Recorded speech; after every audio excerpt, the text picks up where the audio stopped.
पुराने मगध में एक साहसी राजा रहा करते थे। लोग उसके साहस व उसके पराक्रम की खूब तारीफ करते। अपनी प्रजा की देखभाल करने की वजह से लोग अपने राजा का सम्मान भी काफ़ी किया करते थे। राजा का एक बेटा था जो अपने पिता की ही तरह एक महान और पराक्रमी इंसान बनने की कोशिश करता, जिस वजह से वो अपने पिता की ही तरह अच्छे काम करने की कोशिश भी करता। पर अच्छे काम करने के चक्कर में उससे काफ़ी गलतियां हो जाती थीं। फिर गलतियां होने के बाद उसके दिमाग में तरह तरह के विचार आने लगते, जैसे लोग मेरे बारे में क्या सोचते होंगे, मैं कितना मूर्ख हूँ कि हर बार गलती कर देता हूँ, शायद मुझ में अपने पिता जैसे बनने की काबिलियत है ही नहीं, वगैरह वगैरह। उसी राज्य में एक महाज्ञानी और समझदार बौद्ध भिक्षु रहते थे। एक दिन राजकुमार परेशान होकर उन बौद्ध भिक्षु के पास गया और बोला, हे मुनिवर, मैं अक्सर अपनी कमजोरियों और गलतियों को लेकर परेशान रहता हूँ। जब भी मैं कोई काम करने की कोशिश करता हूँ, मेरे अंदर नकारात्मक विचारों का सैलाब सा उमड़ने लगता है जैसे ये विचार मुझे अंदर से और कमज़ोर बनाते जा रहे हैं। मैं चाहता हूँ आप मुझे मन को नियंत्रित करना सिखा दें, जिससे मैं भी अपने पिताजी की तरह एक महान इंसान बन सकूं। क्या आप मुझे सिखाएंगे? बौद्ध भिक्षु ने राजकुमार की तरफ देखा और बोले, मैं तुम्हें मन को नियंत्रित करना सिखाऊंगा, पर क्या तुम इसकी कीमत चुका पाओगे? राजकुमार बड़े अभिमान में बोला, इसकी कोई भी कीमत हो मैं चुका दूंगा। आखिर मैं इस राज्य का राजकुमार हूँ, मेरे पास बहुत संपत्ति है, बस आप बताइए इसकी कीमत क्या है। नहीं, तुम गलत समझ रहे हो।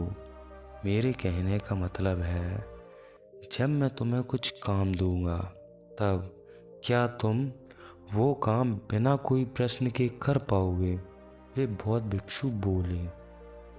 राजकुमार ने हाँ में जवाब देते हुए कहा, जी मुनिवर, आप जो भी कहेंगे मैं वो काम बिना प्रश्न किए करूँगा, बस आप मुझे मन पर नियंत्रण करना सिखा दीजिए। तब बौद्ध भिक्षु बोले, तो जाओ, तुम पैदल बाजार जाओ और बाजार वाली कबाड़ की दुकान से कुछ लोहा खरीद कर लाओ।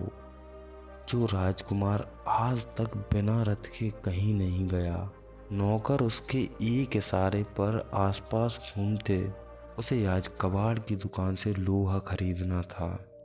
वो बौद्ध भिक्षु से बोला, मुनिवर, क्या इस काम को मेरा नौकर कर सकता है? नहीं, अगर तुम्हें सीखना है तो बिना कोई प्रश्न किए तुम्हें मेरी हर बात माननी होगी, बौद्ध भिक्षु बोले। राजकुमार ने थोड़ी देर कुछ सोचा, पर मन नियंत्रित करने की कला सीखने के लिए उसे लोहा तो खरीद कर लाना ही था। इसीलिए वो बाजार की तरफ निकल पड़ा। पर जैसे ही वो बाजार में घुसा तो उसके मन में विचारों का सैलाब उमड़ने लगा, जैसे मैं एक राजकुमार हूँ और पैदल इस बाजार में घूम रहा हूँ। मुझे देखकर ये लोग क्या सोच रहे होंगे? कहीं मेरे पिताजी को ये सब पता न चल जाए।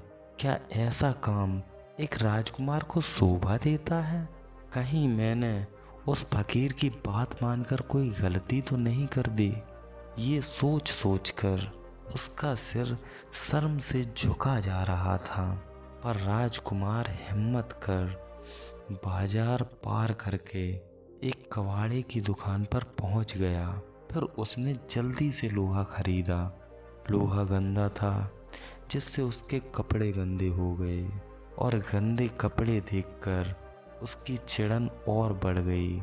उसके मन में अब ख्याल आ रहा था कि उसने फकीर की बात सुनी ही क्यों।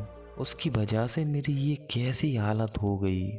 वो जल्दी से लोहे को उठाकर उन बौद्ध भिक्षु के पास पहुंच गया। जब बौद्ध भिक्षु ने उस राजकुमार की ऐसी हालत देखी तो उन्होंने उससे कहा, बहुत बढ़िया, अब तुम अगला काम करो। शहर के दूसरे छोर पर एक लोहार की दुकान है, तुम वहां जाओ और इस लोहे को पिघलाकर इससे एक नया बर्तन बनाकर लाओ। राजकुमार ने बौद्ध भिक्षु की ये बात सुनी तो उसके मन में एक बार तो ये ख्याल आया कि ये सब यहीं छोड़ छाड़ अपने महल वापस चला जाए। पर उसके महान बनने की इच्छा अब इतनी बढ़ गई थी कि वो चाह कर भी उन बौद्ध भिक्षु को मना नहीं कर पाया और बिना इच्छा के वो दोबारा बाजार की ओर निकल पड़ा। बाजार में घुसते ही उसके मन में फिर से वही ख्याल आने लगे कि लोग क्या कहेंगे, मैं बर्तन कैसे बनाऊंगा, मैं उस लोहार से क्या कहूँगा, वगैरह वगैरह। ऐसे विचार सोचते सोचते राजकुमार लोहार के पास पहुंच गया और उसे बर्तन बनाने के बारे में बता दिया। फिर राजकुमार और लोहार मिलकर एक बर्तन बनाने लगे। वो पहली बार कोई ऐसा काम कर रहा था। शुरू में तो उसे कुछ समझ नहीं आया, पर फिर लोहार की मदद से वो उस बर्तन को बनाकर तैयार कर लेता है। फिर अपने हाथ से बनाए बर्तन को देखकर उसके अंदर की सारी चिंताएं, सारे विचार मानो छूमंतर हो गए। बर्तन लेकर लौटते समय वो एक अजीब सा आनंद महसूस कर रहा था। उसकी चाल में फुर्ती आ गई थी। राजकुमार फकीर के पास पहुंचा। फकीर ने कहा, युवराज, इस समय तुम्हें कैसा महसूस हो रहा है? युवराज बोला, महाराज, मैं बहुत हल्का महसूस कर रहा हूँ, पर ये सब कैसे हुआ मुझे तो कुछ समझ नहीं आ रहा। कोई बात नहीं, इससे पहले मैं तुम्हें इसके पीछे का राज बताऊं, बस तुम एक आखिरी काम और करो।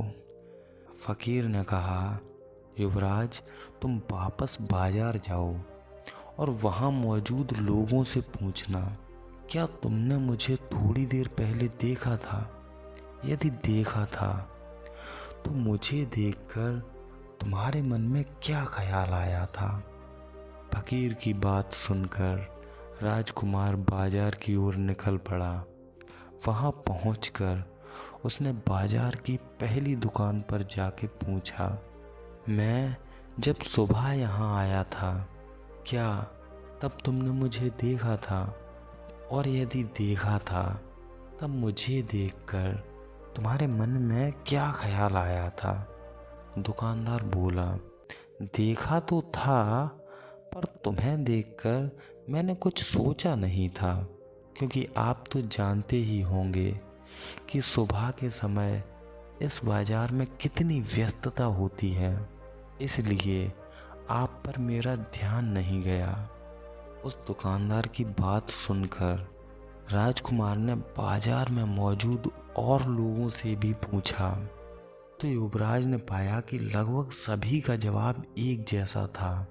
या तो किसी ने देखा नहीं, या अपनी व्यस्तता के चलते किसी ने उस पर ज्यादा गौर नहीं किया।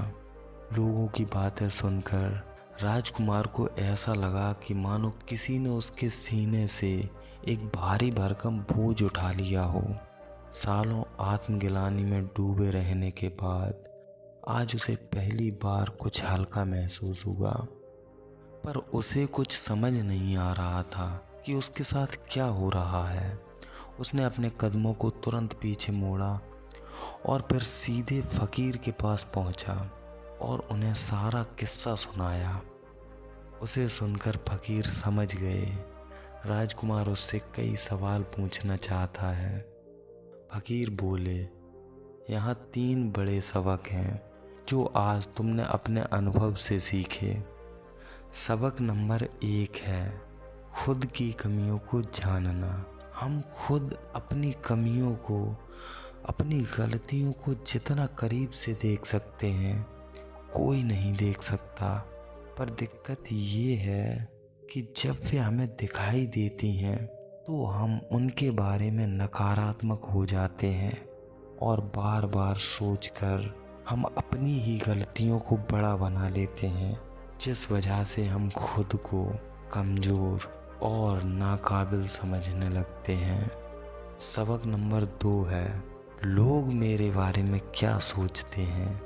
जब तुमने बाजार जाकर लोगों से पूछा तब तुम्हें पता चला कि असल में लोगों को आपकी कोई परवाह नहीं, क्योंकि उनके पास तो खुद के बारे में सोचने का भी पर्याप्त समय नहीं है।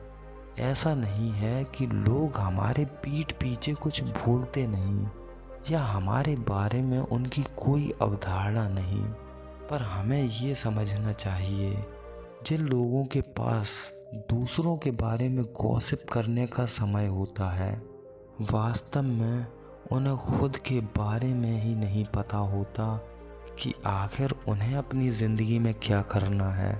वे अपना ज़्यादातर वक्त दूसरों की कमियों को खोजने में और उनके बारे में चुगली करने में बिता देते हैं। तो फिर मुद्दा मामला ऐसा है कि ऐसे लोग हमारे बारे में कुछ भी सोचें, उनकी बात पर ध्यान न देकर हमें अपनी तरक्की के लिए आगे बढ़ते रहना चाहिए। तीसरा और सबसे महत्वपूर्ण सबक, जब भी विचारों के चक्रव्यूह में फंसो, विचारों को शांत ना कर पाओ, तो उनसे लड़ने की जगह, उन विचारों के प्रति अपनी राय बनाने की जगह, सबसे पहले तुम जहाँ बैठे हो उस जगह को तुरंत छोड़ दो। ऐसा करने से विचारों का तूफान थमने लगता है।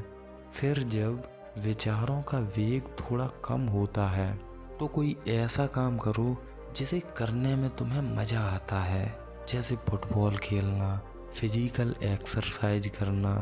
तुम पाओगे कि विचारों का सारा सैलाब शांत हो गया और मन भी शांत हो गया। मन को शांत करने का एक तरीका और है ध्यान। पर समस्या ये है कि आजकल ध्यान के बारे में इतनी सारी बातें सामने आती हैं कि समझ ही नहीं आता इनमें से सही क्या है और गलत क्या। इसीलिए यदि आपको ध्यान का सही मतलब जानना हो तो स्क्रीन पर दिए गए वीडियो को ज़रूर देखें। आप ध्यान करना सीख जाएंगे। दोस्तों, यदि आपको ये वीडियो पसंद आया हो तो इस वीडियो को लाइक और चैनल को सब्सक्राइब करना ना भूलें।